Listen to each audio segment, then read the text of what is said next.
チャンネル名が変わります。キューベイの視点からキューベイインサイトラブへと。このお知らせは2026年1月の良き日まで告知で流れます。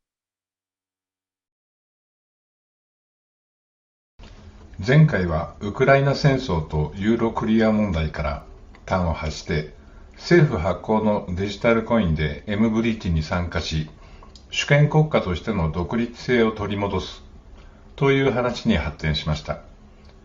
それでは日本が独立性を取り戻す外部環境はどうなのか。今回は米国の政策の大転換について考えます。外交政策の大転換。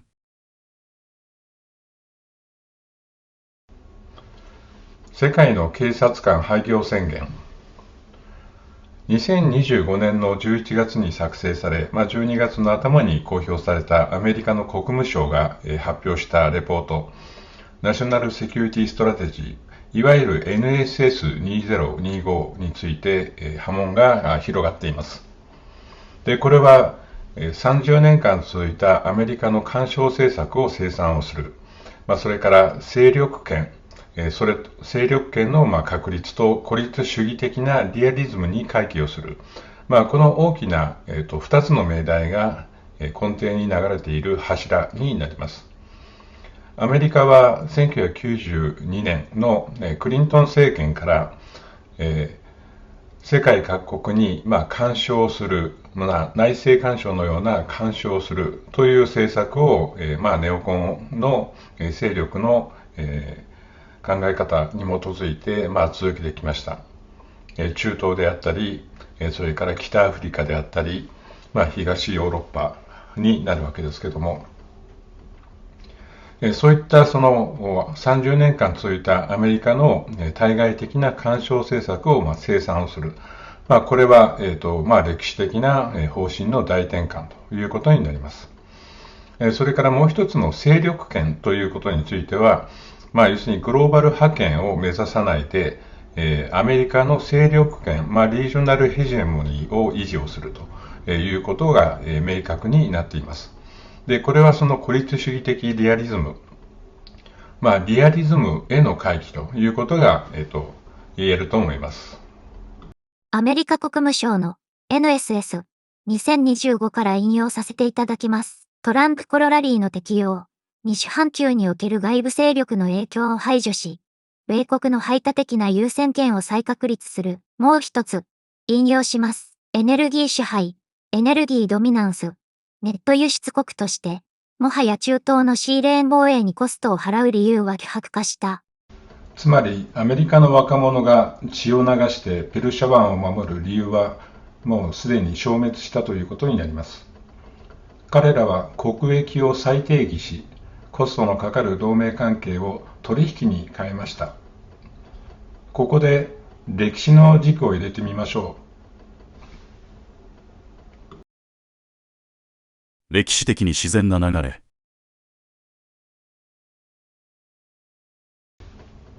実はアメリカが世界中に軍隊を置くようになったのは建国250年の歴史の中で冷戦後のほんの数十年だけです。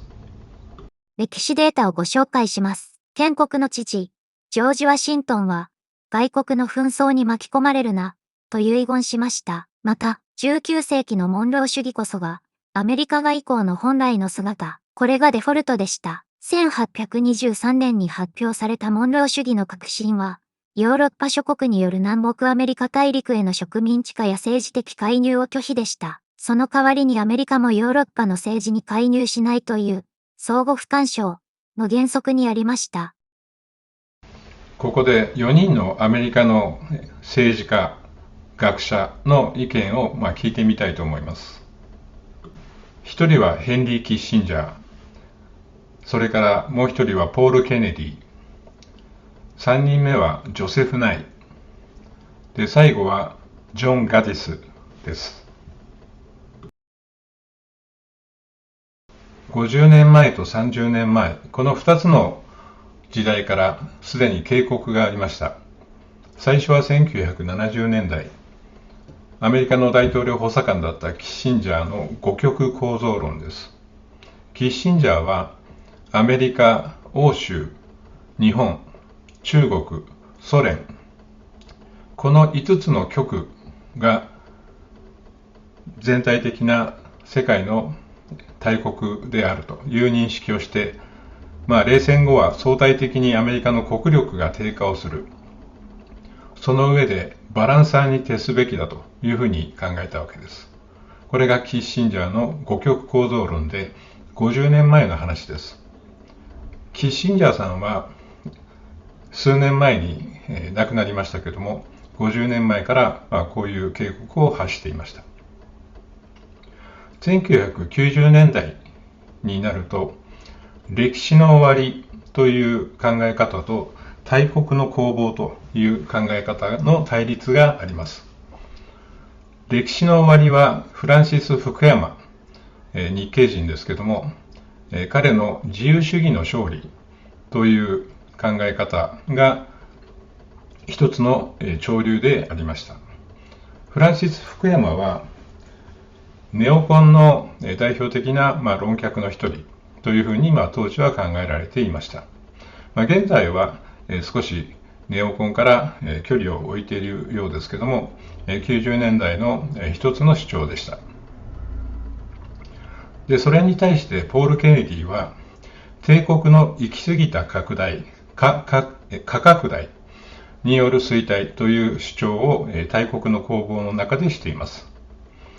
産業革命の頃からオーストリアのハプスブルグ家はヨーロッパの統一に失敗をしたと。フランスのナポレオンもヨーロッパの統一に失敗したと。そういった時代から振り返ってですね、帝国が行き過ぎた拡大をするということは、軍事支出が膨大になるわけです。それを支える経済力が追いついていかないということで、コストパフォーマンスが悪いということになるわけですけども、これを唱えたのがポール・ケネディでした。もう一つはナイのソフトパワー論です。ジョセフ・ナイはアメリカの軍事的には突出しているけれども、経済的には多極化している。したがって単独覇権は不可能であると。こういうナイのソフトパワー論を展開しました。これもポール・ケネディの軍事費の支出が経済的に負担となり、経済的なサポートを永続的に続けることは不可能であるということにも共通していると思います。ジョセフ・ナイはジャパンハンドラーの一人であるということも有名ですけれども、こういう議論があったわけです。で、最後はギャディスの長い平和と国益です。ギャディスは冷戦後はアメリカの国益を勢力均衡の維持に限定して、過度な民主主義の輸出には慎重であるべきだと、こういう考え方を唱えました。今振り返って考えてみると、50年前のキッシンジャーの警告、それから1990年代のポール・ケネディ、ジョセフ・ナイ、それからギャディス、こういった人たちの警告というのは的を得ていたというふうに考えられます。このようにアメリカの建国の時代、それから1970年代、1990年代の議論を歴史的に振り返ってみると、今の動きというのは決して異常ではなく、アメリカが本来の普通の国に戻ろうとしているだけなのです。異常だったのは私たち日本が依存していたパックス・アメリカーナの方でした。米国の外交政策転換が日本に与える影響。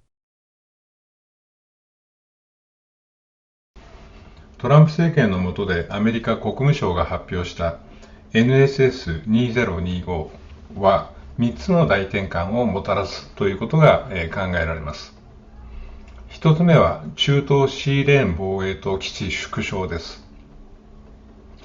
これはアメリカの米軍の再編ということになります。今、アメリカ国外の米軍基地、それから施設は世界500カ所以上に配備されています。これを縮小もしくは再編をしていくということになります。で、もう一つは、このシーレーンの防衛と基地縮小の中で、シーレーン防衛の放棄ということになるわけです。今、アメリカがシェールガスもしくは石油を自国で生産をしてですね、エネルギーを賄える状態になっているわけですけれども、このエネルギーの供給が多様化したことによって、アメリカがエネルギーの準輸出国に戻ったため、中東に注力する歴史的な理由が薄れたということになります。これが日本にも影響を及ぼす一つの大きな転換の一つ目です。二つ目は、基軸通貨ドルの体制変更です。グローバルなドル支配からドル経済ブロック包囲網へのシフトということが言えると思います。また、国益のために活用するレバレッジとしてのドル、これも影響を受けます。つまり、ドルはもはや世界の流動性のための公共財ではないということです。3番目は、反覇権思想とエリート層の変化です。これは3つあります。1つ目は単一覇権への反対と柔軟なリアリズムの採用。それから2つ目はエルブリッジ・コルビーが言うような拒否戦略と優先順位付けです。3番目は過去の帝国の行き過ぎた拡大への警告。そういったことになります。コルビーの拒否戦略というのは、中国を打倒するのではなくて、中国が地域覇権を確立するのを拒否すると。戦争を回避して平和を維持することを目指すというものです。つまり中国のアジアにおける、特に西太平洋ですけども、アジアにおける覇権確立を阻止し、拒否することを目的として、自国アメリカの国力が低下していることを認識した上で、日本などの同盟国と連携し、中国が望むような形で地域を支配する。そういったことをですね、防ぐという、実践的な防衛戦略のことを言います。つまり90年代のクリントン政権から直近の政権に至るまで、バイデン政権に至るまで、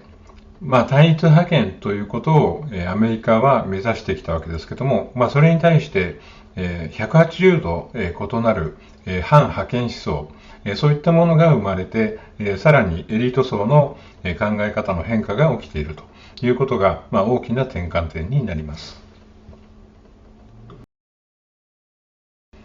この3つの転換点に対して、日本が直面する3つの命題というものが出てきます。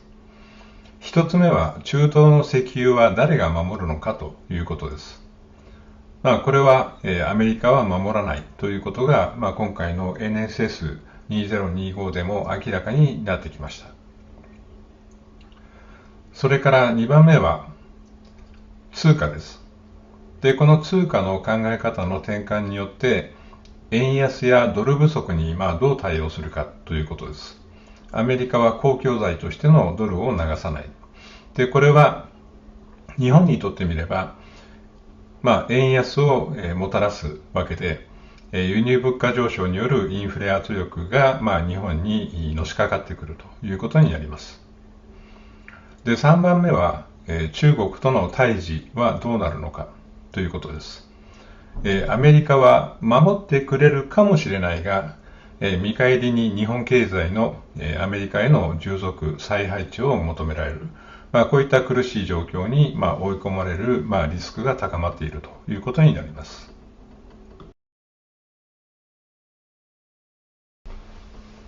この3つの問題に対して、日本の3つの命題の解決策はこれしかない。これは旧米の個人的な意見です。これを主張になった皆さんたちが自分たちでそれ以外にももっといい考え方があるということを考えていただく材料にしていただいて結構です。キューベが考える解決策は、この3つに書いてあります。中東の石油は誰が守るのか。で、これはエネルギーを自国で作るしかない。というか、自国で作る技術はあってもですね、今までそれはアメリカから認められていなかったわけですけども、それをエネルギーを自国で作るということにシフトする。その実際の内容としては核融合炉であったり海底資源ですね、海底油田、海底資源、そういったものを日本が自国で開発をしていくということになります。もう一つの通貨の問題ですけども、円安やドル不足にどう対応するか。これは内需循環型の経済、これを目指すということが最大の解決策です。すでに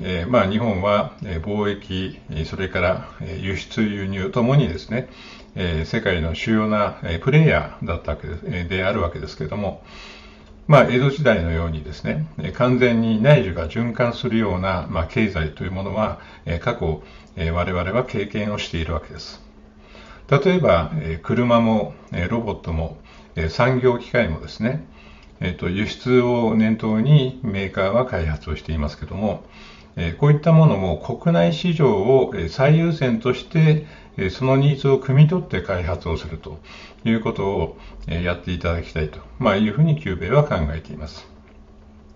例えばトヨタ自動車、日産、ホンダ、このような自動車産業もですね、輸出をして台数を稼ぐというよりも、国内の高齢化もしくは国内の環境を見据えた中で、その市場に見合った解決策、それがメインのテーマである必要があると思います。それからロボットや産業機械も国内市場のため、これは高市政権が最近発表した AI に注力をしていきますということの中で、AI はフィジカル AI が中心になると思いますけども、このフィジカル AI もロボットも農業のために作ってもらいたいというふうにキューベイは個人的に考えます。例えばお米のための稲作というのは、水田から下10センチぐらいのところを極めて乱暴に切断をして稲は刈っていけるわけです。しかしながら、日本のその農業の構造的な問題っていうのは、傾斜地を上り下りをするロボットであるとか、リンゴもしくはイチゴ、トマト、こういった野菜のためにですね、その視覚センサー、それから多関節アーム、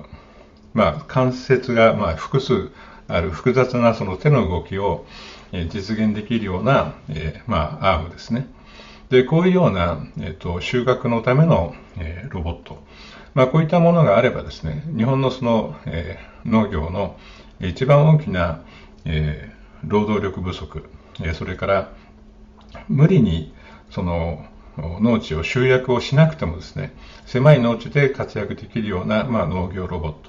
ト、こういったものが必要になってくると思います。エネルギーも自国で作る、それから国内の市場を最優先に考えた開発を行って内需循環型の経済を作る。この2つがですね、日本の大きな解決策の2つの柱ということになると思います。で、3番目の中国との対峙はどうなるのか。で、これについてはですね、キューベイは独自のバランス型の外交政策というものが不可欠であるというふうに考えています。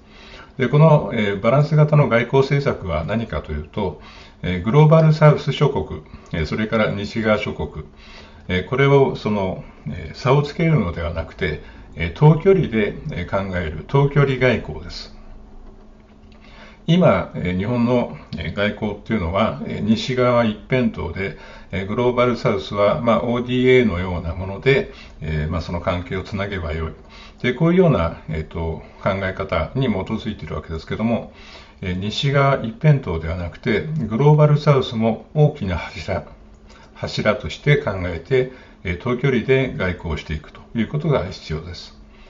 もう一つは防衛力ですけども、最強の独自の防衛力を開発、装備をしていく。その軍備としての防衛力は、最低限必要ですけれども、主軸はグローバルサウス、西側の諸国との遠距離外交ということになります。